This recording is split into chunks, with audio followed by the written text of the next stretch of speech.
Today, let us introduce you to Dr. K.G. Suresh. He has an illustrious communication background. He is a senior journalist, educationalist, and communication strategist. He is the founder director of Global Media Educational Council, Vice President of Indian Communication Congress, and the former Director General of Indian Institute of Mass Communication. Namaskar, Dr. Suresh.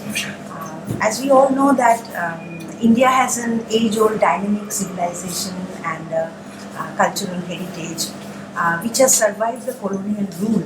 What do you see the strong factors for that? Yes. We have been colonized, conquered for almost 1,000 years. And in that 1,000 years, many attempts were made, right from the burning of the Nalanda library, which was a repository of global knowledge, to the imposition of English language and British education system. All efforts were made to wipe out the traditional, knowledge systems in this country, the Indian knowledge systems in this country. It was a deliberate, conscious attempt, a planned effort. The whole idea was to obliterate the way it has been done in many countries across the world. But fortunately, we had a lot of thinkers, philosophers, saints, religious teachers who have gone from time to time and who worked tirelessly for re-establishing the ancient values and traditions. The Ramayana was there for a long time, but it was Tulsidas who decided to write Ramcharitmanas in the common man's language, in Awadhi. And subsequently, the Sundarkand, the Hanuman Chalisa, it became through our ancient Shruti and Smriti, that is memory and oral communication. It was passed on from one generation to another generation. So, this too, despite the people not being, because the literate people, the so-called upper caste, who had access to knowledge was primarily through either Sanskrit and subsequently Urdu and English. But the common man, this literature, whether in different languages, in Tamil, in Malayalam, in dialects, in Hindi, Hindi, All the vernacular languages. all the dialects, they percolated to the last man, and thus it revived our faith in our ancient traditions, our heritage, our legacy, and that in a way helped sustain. So that is why there is this famous saying by Allama Iqbal that Egypt, Greece, Yunnan, Misr, they were all wiped out. But there is something in us that they could not bypass. We all know that Greece, then Rome, all has been transformed into Western civilization. Yes. Yeah. Whereas our civilization, was able to preserve itself to a great extent. There were, of course, influences are there.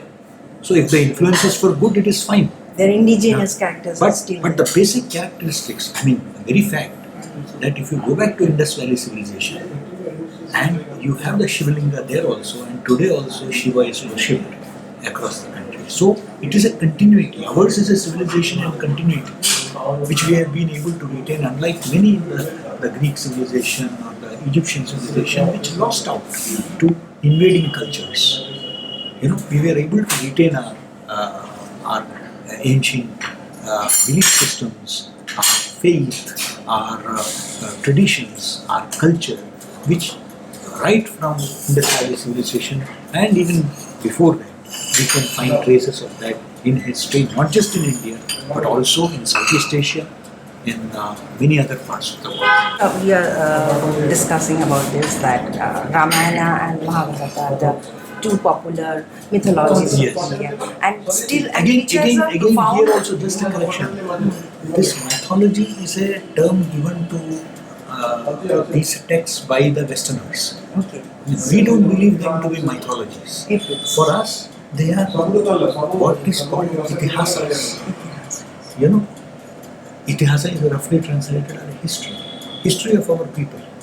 You see, there might be some exaggeration here and there, but they had happened. And the very fact that even today, how is it possible that in a mythical, say you compare it to mythology, in Greek mythology, those places don't exist. Whereas these places are live and vibrant places, even today. You know? And based on that, the vernacular poets and absolutely. Singers, so there they was have this composed concept it. of nationhood centuries back. It is not something which is What new do to you us. think, what are the reasons behind that? That they have a vast influence on our popular culture and media. Yeah. What are the reasons behind it? You see, even today in media, we say that, storytelling. We talk about visual storytelling. Stories have always inspired mankind.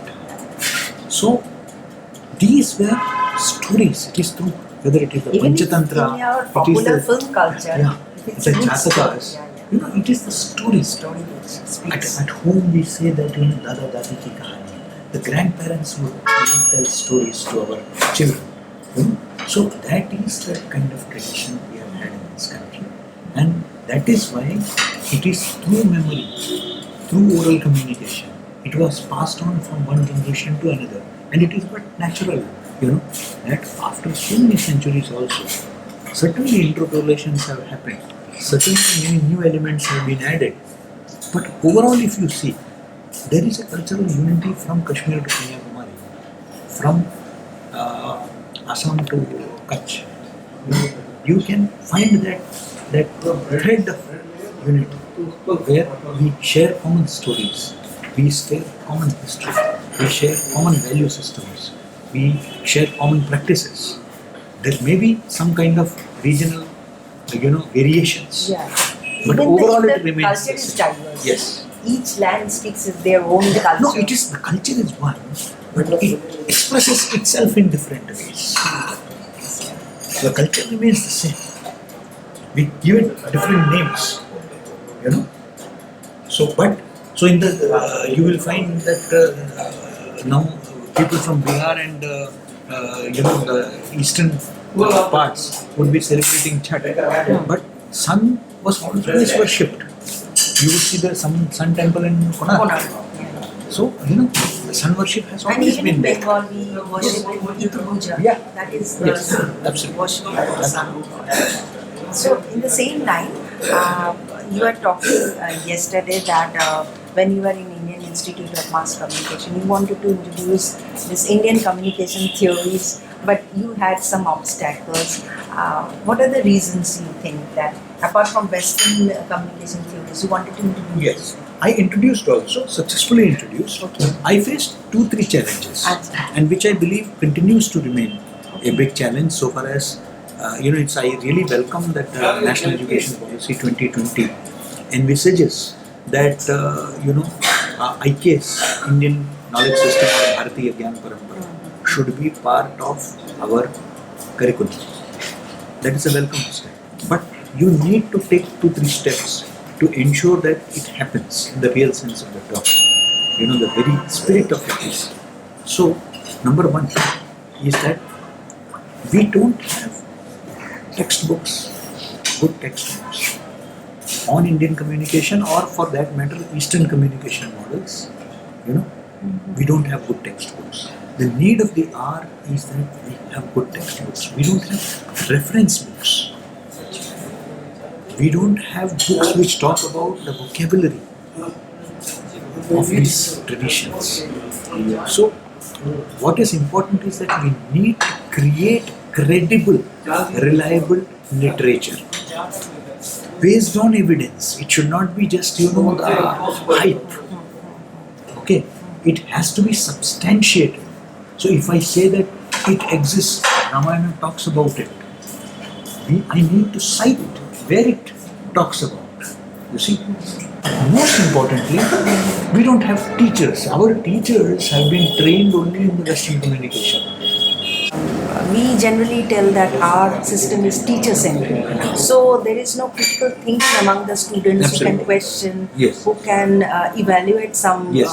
educational system. So what do you think? How we can do that? Absolutely. That is why there is a need for a dialogue.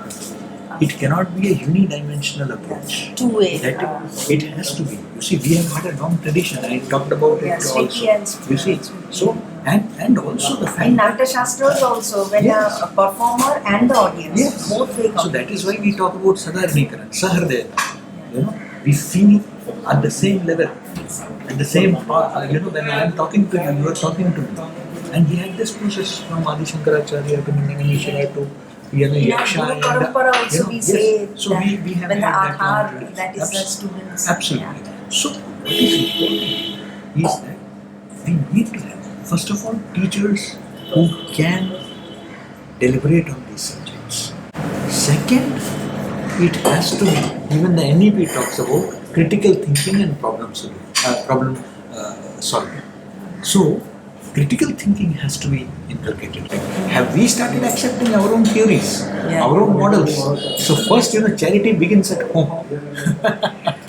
Thank you, Dr. Suresh, for sharing Thank your you. It was a insight. real pleasure. Yeah, thank you for sharing your insightful thoughts. So we'll be bringing you some more insightful thoughts from other scholars. And till today, thank you and